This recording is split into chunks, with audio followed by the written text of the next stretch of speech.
Bonjour à tous, on se retrouve aujourd'hui pour une vidéo. Donc c'est la première fois que je fais ce type de vidéo sur ma chaîne. Donc ça sera une story time. Donc je réfléchissais un petit peu, j'aime bien ce genre de vidéo là parfois. Et je cherchais un petit peu dans ce que j'ai pu vivre une story time. Donc je vais vous raconter aujourd'hui, donc vous avez vu le titre, ma frayeur que j'ai eue dans le métro de Barcelone. Bon alors pour vous remettre dans l'histoire, donc j'étais partie une semaine de vacances donc avec mon chéri, voilà, à Barcelone. Donc c'était pendant la Saint-Valentin, voilà, mon chéri m'avait fait une surprise, on était partis sans rien prévoir à Barcelone. J'avais très envie à cette époque-là de partir à Barcelone. Donc cette histoire-là remonte il y a 2 ans, voilà, là en février, là ça fera 2 ans que j'étais à Barcelone. Donc on est parti là-bas, donc avec nos animaux, on avait réservé l'hôtel, tout ça. Donc moi j'habite dans le sud, donc on est parti en train depuis le sud par la SNCF. Et puis après de Perpignan on a pris la Renfe pour aller jusqu'à Barcelone en train. Donc j'ai mis très peu de temps pour y aller, je crois que c'était 3-4 heures, donc vraiment très rapide. Donc tout se passe bien, le séjour se passe bien. Voilà, sauf que il faisait pas froid à Barcelone, hein, vraiment. Mais j'ai eu la mauvaise idée de boire un coca avec des glaçons à l'intérieur. Et entre le chaud du métro, la clim et tout ça mélangé, même si j'étais couverte, je me suis chopé une sorte de grippe mais assez intense. En un jour, les effets se sont fait ressentir et j'étais vraiment KO, très mal, j'avais envie de dormir tout le temps, j'avais pas faim. Pourtant il y a beaucoup de choses à manger à Barcelone. Et je me sentais pas bien, j'étais pas dans mon assiette, j'en ai même pleuré à un moment donné du séjour parce qu'on restait pas très longtemps et je voulais faire plein de choses et j'étais tellement KO que mon corps ne pouvait pas, comment dire, quand on fait du tourisme, on s'épuise beaucoup quand même et je pouvais pas, donc ça m'a fait pleurer tout ça et comment donc j'étais KO, j'avais pas très faim, tout ça. Donc la veille du départ déjà je me sentais pas très bien. Et donc le jour où on devait partir, donc je me maquille tant bien que mal parce que j'étais pas très bien. Je me rappelle, je m'étais fait un chignon parce que j'avais pas le courage de me lisser les cheveux ou quoi que ce soit. On avait nos 2 grosses valises, on avait des sacs à dos, on avait les animaux avec nous, donc c'est plus de bagages encore. Parce qu'on voyage toujours avec nos animaux, on ne les laisse jamais. Et parce qu'on a des animaux qui sont très dépendants de nous, des animaux dont on a fait leur sevrage. Donc c'est vrai que c'est assez dur de les laisser et ils comprennent pas trop. Donc quand on peut, on les emmène avec nous. Donc pour revenir à l'histoire, je vous mets dans le contexte pour que vous compreniez bien. Donc le matin on part, donc on vérifie tout dans la chambre, qu'il y a tout, on n'a rien oublié. L'hôtel était super, enfin j'étais très triste de quitter Barcelone. À chaque fois que je pars en voyage, soit au Maroc ou en Espagne ou au Japon ou quelque part où c'est quand même loin, je me sens triste de revenir en France. J'ai toujours une sorte de dépression quand je reviens. Donc je voulais pas trop partir, je voulais vraiment rester à Barcelone. Si j'aurais pu, je serais restée. Donc je fais mes affaires avec Christelle, j'étais pas très bien. Mon chéri il voyait que j'étais pas très bien. Donc on prend le petit déjeuner avant de partir parce que nous ce qu'on fait pour économiser durant nos séjours, on ne prend pas de déjeuner à l'hôtel, on achète tout au supermarché et on mange de notre chambre. Donc ça fait des économies d'ailleurs, c'est une astuce pour vous en termes de voyage. Donc on mange et moi rien ne passe, donc je prends une banane. Donc mon chéri me dit quand même de manger plus, mais ça passe pas, ça passe pas. Je pense que je dois avoir de la fièvre et je m'en suis pas rendu compte. Donc comme à Barcelone il fait quand même beau et chaud, honnêtement ça se découvrir et peut-être que je me suis pas assez couverte, pourtant j'étais quand même bien habillée, donc je ne sais pas. Ensuite donc on prend les bagages, on rend les clés, on s'en va. Donc nous notre station de métro était quand même assez loin. Il fallait prendre le taxi de l'hôtel jusqu'à la station de métro parce qu'on était trop chargé. On peut y aller à pied mais avec les bagages c'est trop compliqué. Donc on arrive à la station de métro, je sais plus c'était quelle station mais je vous la mettrai là. Et on devait aller à la gare Sens, donc Barcelona Sens, ça s'appelle comme ça. Et je pense qu'il fallait au moins 20 ou une demi-heure de trajet en métro, mais je suis plus trop sûre. Mais c'était quand même assez important la durée. Donc on se met dans le métro, on se met, vous savez là où il y a des petits coussins juste pour s'ajuster au niveau des fesses. contre les vitres du métro. Donc le métro de Barcelone est très propre, très spacieux et rapide. Donc là, il n'y a rien à redire. Donc on met nos valises, les sacs à dos, on met tout par terre et les animaux. Et plus ça va et le trajet ça passe, les stations passent, enfin voilà. Puis je sens que je commence à me sentir pas bien. Vous savez pas trop comment, mais vous vous sentez pas bien. Vous sentez que ça va pas le faire, qu'il va se passer quelque chose. Moi j'ai un peu le sixième sens comme ça, je ressens ce genre de choses. Et je commence à avoir les oreilles qui sifflent. Je commence à avoir le cœur qui bat fort. Je sens que je deviens pâle, parce que moi quand je me sens pas bien, je deviens toute pâle encore plus que je le suis. J'ai les lèvres qui deviennent toutes blanches. Bon là ça se passe quand on a du rouge à lèvres. Ce jour-là j'avais du rouge à lèvres donc ça ne se voyait pas. C'est pour ça je pense que mon chéri n'a pas vu que je me sentais pas bien. Et donc je commence à me sentir pas bien. Je sens que j'ai besoin de m'asseoir ou de m'allonger carrément. Mais je peux pas parce que franchement tout est pris forcément. Donc je suis debout.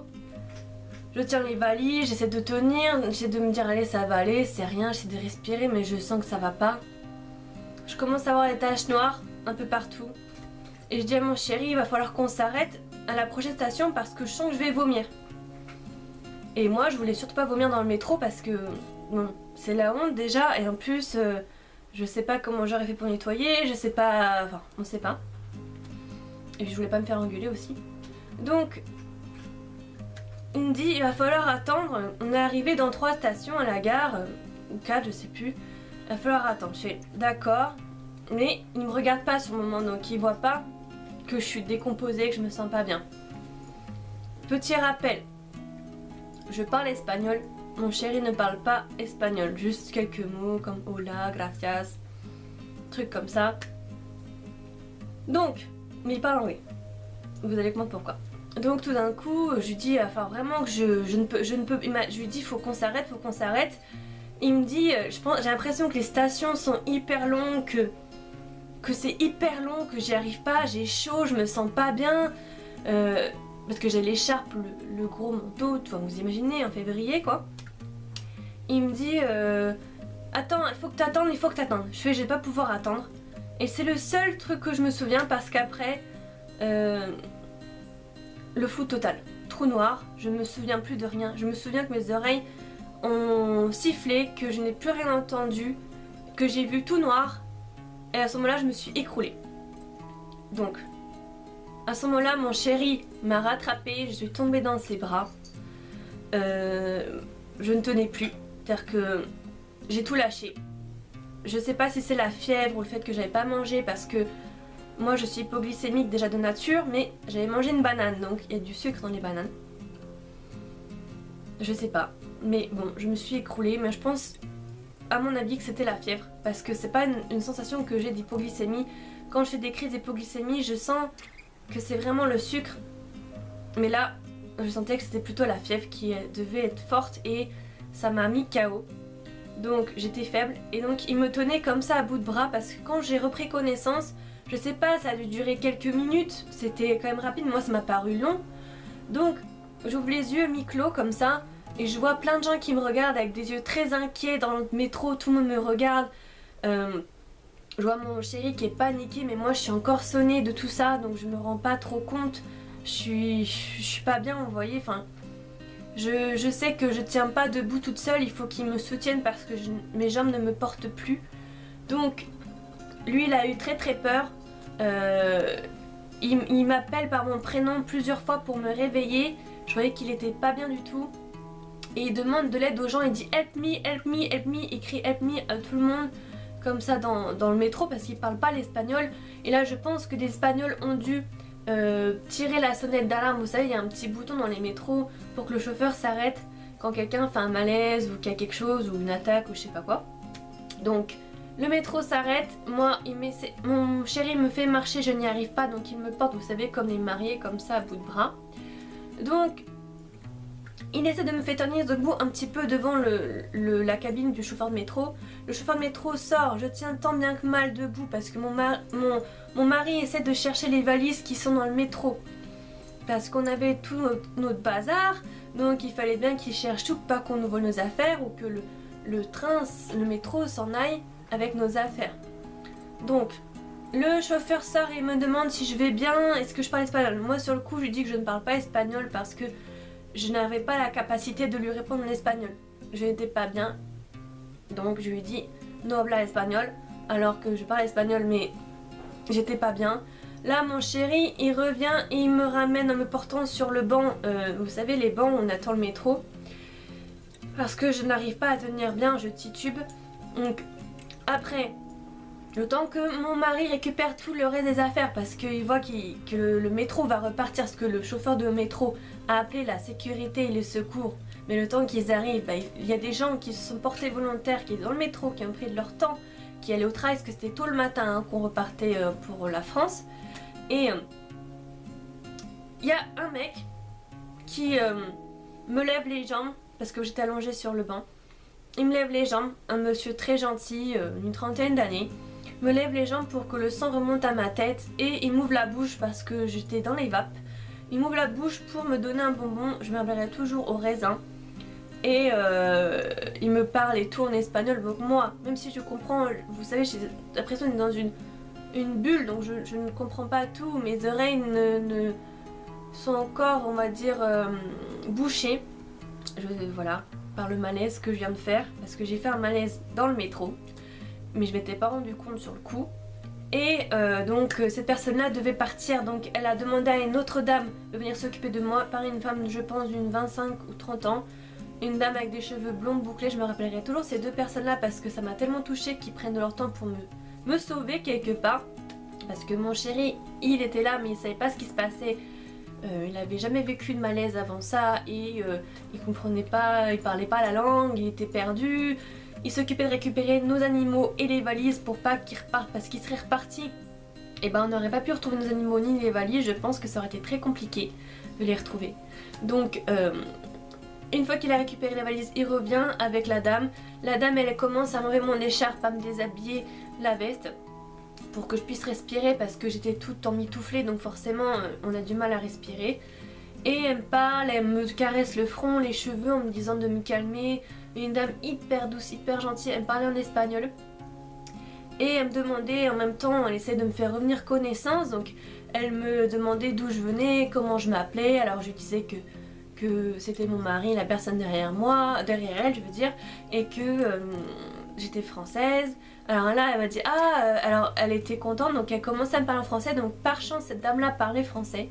Et elle me demandait, elle commençait à expliquer, les secours commençaient à arriver. Ce qui est très bien c'est que dans les métros il y a des secouristes, donc ça je suis choquée, je sais pas si on a ça en France, j'en ai jamais vu, mais en tout cas à personne ils en ont. Donc elle commençait à lui expliquer la situation, comme quoi j'étais hypoglycémique, tout ça. Mais on sait pas si ça vient de l'hypoglycémie ou du fait que j'étais malade. Donc voilà. Et elle commence à me dire qu'elle croyait que j'étais russe. Donc ça m'a beaucoup fait rigoler parce qu'il y a beaucoup de gens qui croient que je suis d'origine russe. Du fait que je suis très pâle et j'ai les cheveux très noirs. Donc beaucoup de gens croient que je suis russe, donc ça me fait très rire. Mais ça me touche aussi parce que je trouve que c'est un compliment quand même, parce que les Russes sont très belles. Et qu'est-ce que je veux dire? Donc voilà, elle s'occupe de moi, tout ça, elle me dit de me calmer. Puis petit à petit je commence à aller mieux, je commence à reprendre des forces. Donc je m'assois, elle reste avec moi, elle est restée très longtemps parce que ça a mis du temps à ce que je reprenne connaissance et que je me sente mieux. Donc les secours m'apportent des gâteaux et de l'eau. J'étais très choquée. Je pensais qu'ils allaient me faire payer après, mais pas du tout, ils me le donnaient comme ça. Donc je mange, c'est des petits gâteaux petit déjeuner, vous savez là, genre Belvita. Donc j'adore ça. Et des sucres rapides, donc ça va mieux. Je sais que mon chéri était très inquiet parce que lui il a jamais fait de malaise ou vu quelqu'un faire des malaises. Il a vraiment cru que j'étais partie... voilà quoi. C'est vrai que ça peut être impressionnant de voir quelqu'un tomber sur soi et de le soutenir et qu'il n'y a plus de force quoi. C'est vrai que ça a dû lui faire très peur et très bizarre, j'y pense très souvent à cette histoire là. Et je me dis c'est vrai que ça devait être choquant pour lui. Et donc après une fois que j'ai repris mes esprits et que je me sentais un peu plus forte, Donc nous on devait absolument repartir prendre nos trains parce que les billets n'étaient pas remboursables.